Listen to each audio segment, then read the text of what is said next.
사실은 저는 브랜딩 필요 없는 것 같아요.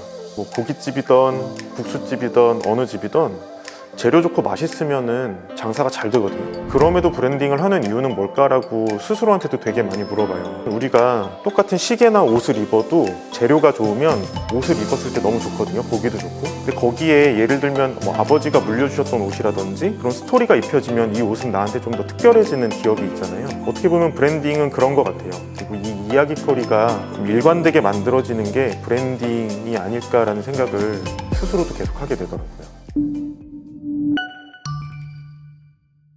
디자인 선수단 진짜 선수에서 감독 겸 선수를 맡고 있는 이선수라고 합니다. 디자인이라는 게 어떻게 보면 필드에서 선수처럼 직접 막 움직이고 뛰고 하면서 뭔가를 만들어내는 역할이라고 충분히 생각을 했었고, 그래서 감독 겸 선수가 합쳐져서 우리는 디자인을 하는 선수단이 되겠다, 그런 의미로 디자인 선수단 진짜 선수라는 이름을 짓게 됐습니다.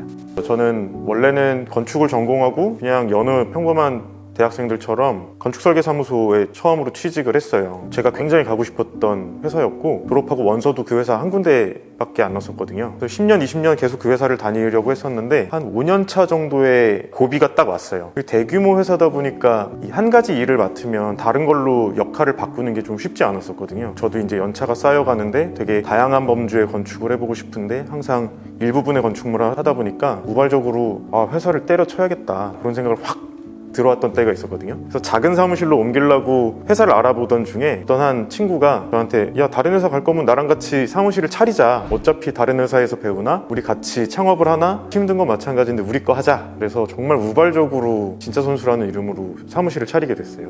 저희가 처음으로 미디어로 알려졌던 거는 제주도에 했던 3인칭 관찰자 시점이라는 카페 프로젝트가 많이 알아봐 주시는 것 같아요. 제주도에 있던 분이 9억을 가지고 카페를 만들고 싶다고 하셔서 내려갔죠. 예산이 크지 않았었어요. 그래서 아예 디자인 때부터 우리가 직접 몸으로 시공할 수 있는 것들을 전략적으로 좀 디자인을 했고요. 시공기간도 3개월 정도를 예상하고 내려갔었는데, 기존에 있는 문틀 철거서부터 뭐 콘크리트 치는 거 전부 다 저희가 자재 사다가 직접 나르다 보니까 6, 7개월 정도 걸려서 해를 넘겨가지고 저희가 끝내고 올라왔던 기억이 있는 프로젝트고요. 사실은 저는 브랜딩 필요 없는 것 같아요. 뭐 고깃집이든 국수집이든 어느 집이든 재료 좋고 맛있으면은 장사가 잘 되거든요. 그럼에도 브랜딩을 하는 이유는 뭘까라고 스스로한테도 되게 많이 물어봐요. 우리가 똑같은 시계나 옷을 입어도 재료가 좋으면 옷을 입었을 때 너무 좋거든요. 보기도 좋고. 근데 거기에 예를 들면 뭐 아버지가 물려주셨던 옷이라든지 그런 스토리가 입혀지면 이 옷은 나한테 좀 더 특별해지는 기억이 있잖아요. 어떻게 보면 브랜딩은 그런 것 같아요. 정말 좋은 재료도 있고 좋은 운영하는 방법도 있겠지만 손님들이 왔을 때 이 가게에는 어떤 이야기거리가 있구나라는 거를 전달해주면 맛과 서비스를 떠나서 좀 더 오랫동안 기억되게 만들 수 있는 힘이 있는 것 같아요. 그리고 이 이야기거리가 좀 일관되게 만들어지는 게 브랜딩이 아닐까라는 생각을 스스로도 계속 하게 되더라고요. 방법은 제 입장에서는 되게 단순한 것 같아요. 계속 그냥 고민하는 것밖에 없더라고요. 그게 막 지겨워 죽겠을 때까지 고민하는 것밖에 없는데, 답은 일단 고객이 얘기했던, 처음에 미팅 때 얘기했던 안에 답은 다 있더라고요. 이 고객이 뭘 원하는지, 어떤 걸 하고 싶은지를 잘 캐치를 하는 게 중요하고, 근데 고객도 사실 두 부류의 고객이 있는 것 같거든요. 직접적으로 저한테 일을 의뢰했던 고객이 있고, 이 고객이 뭔가에 일을 하면서 만나게 되는 제2의 고객이 또 있는 것 같아요. 집이라든지 사무실 같은 경우는 이분들이 뭘 원하는지를 잘 파악하고 그거를 퀄리티 있게 구현해주면은 거기서 어느 정도 잘 관리가 될 텐데, 두 번째로 이분들이 뭔가 운영을 하시면서 만나게 되는 제2의 고객을 만족시켜야 될 때는 정말 고민밖에 답이 없더라고요. 이게 맞나 의심하고 거기서 하나 또 아이디어 내보고, 그래서 이게 어쩔 수 없는 답이구나, 이걸 즐겨야 되는구나, 그 생각이 들 때 결국 앞에서부터 하나하나 이어지는 어느 한 장면이 나오게 되는 것 같다라는 생각이 좀 들어요. 일단 기본적으로 인테리어나 건축이라는 거는 우리가 바꿀 수 없는 환경적인 요소들이 있거든요. 그러면 거기에서 바다는 어느 쪽으로 보이고 마당은 어느 쪽에 있고 여기선 뭐가 보였으면 좋겠고, 이제 그런 것들을 고민하게 되더라고요. 건축적인 사고가 먼저 시작되게 된 것 같고요. 제약 없이 나중에 이게 뭐 공사 범위가 된다, 뭐 아니면 예산에서 될까 안 될까, 그런 거는 처음에는 그렇게 많이 고민하는 것 같진 않아요. 일단 막 던져보고 이런 거 넣어볼까? 이런 분위기가 나면 좋지 않을까? 그런 것들로 공간을 의뢰하신 분들이랑 되게 많이 공감대를 먼저 형성을 해요. 제주도까지 여행 왔는데 뭔가 쉬었다 갔으면 좋겠다라는 결론에 좀 도달을 했고요. 그러려면 어떤 공간이 필요할까? 좌석 배치는 어떻게 되고 뭘 바라봐야 좀 더 여유 있게 쉴까? 그런 좀 사소하고 이제 물리적인 것들을 결정해 나가기 시작을 했던 것 같아요. 그런 것들이 어느 정도 결정이 되면 실제로 예산이랑 도면을 챙기는 일들이 중요해지거든요. 그거를 통해서 가야 완성이 되기 때문에 일반적으로 학교에서 하는 디자인은 이 앞 단계까지의 기간이 훨씬 많이 투입이 되는데 오히려 현장에서 일을 진행하다 보면 이 뒷시간들에 대해서 좀 여유 있게 시간을 확보를 좀 해야 되겠더라고요. 그래서 도면 치고 예산을 짜보고 하는 것까지 가고 그 다음에 이제 현장에 내려가면은 현장 관리를 하던 아니면 몸으로 그 현장을 만들어내던 하는 것들이 일의 순서가 될 것 같아요. 제가 디자인하는 과정에서는 저는 여러 개의 툴을 잘 쓰는 디자이너는 아닌 것 같아요.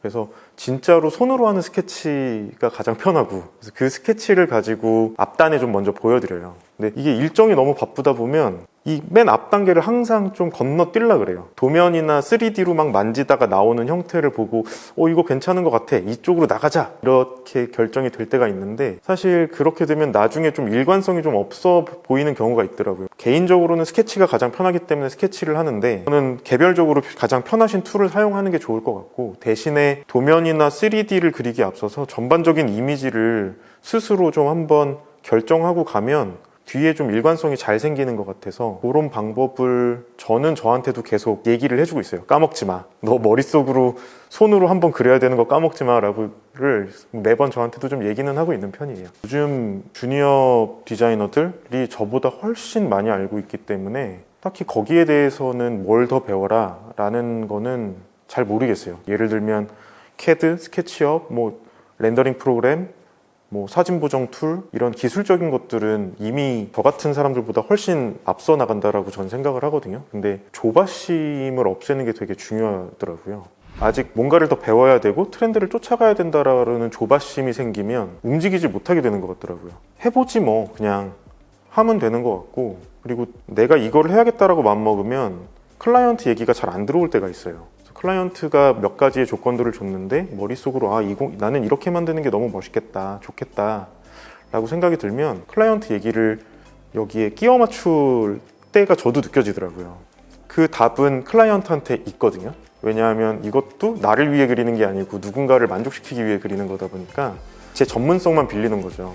그래서 두 가지만 좀 버리면 되게 자유롭게 막 하다 보면 하나씩 조금 마음에 드는 게 생기는 것 같아요. 저도 사진도 저희가 했던 프로젝트들 포트폴리오 촬영도 직접 하고 편집도 직접 하고 도면도 그리고 현장도 나가지만 사실 그 분야의 전문가들에 비해서 수준이 떨어질 거예요. 근데 이것들이 하나의 아이디어로 그냥 재밌게 진행되는 것처럼 보이게 만드니까 오히려 그런 것들을 더 좋아해 주시는 것 같아서 지금 하고 계시는 것들은 충분히 잘하고 계신 것 같고 오히려 조바심을 버리고 조금 나는 디자이너니까 이거에는 휘둘리지 말아야지 라고 하는 그런 틀만 좀 깨시면 훨씬 더 좋은 성과가 나오지 않을까라는 생각이 좀 들어요. 어느 나라 스포츠가 되게 발전했다 그러면 선수층이 두껍다라는 얘기를 간혹 하잖아요. 그게 되게 그 부류에서 고민하는 사람들이 많아지면 집단 단체적으로 이렇게 모였을 때 범위가 되게 넓어져서 탄탄해지는 것 같아요.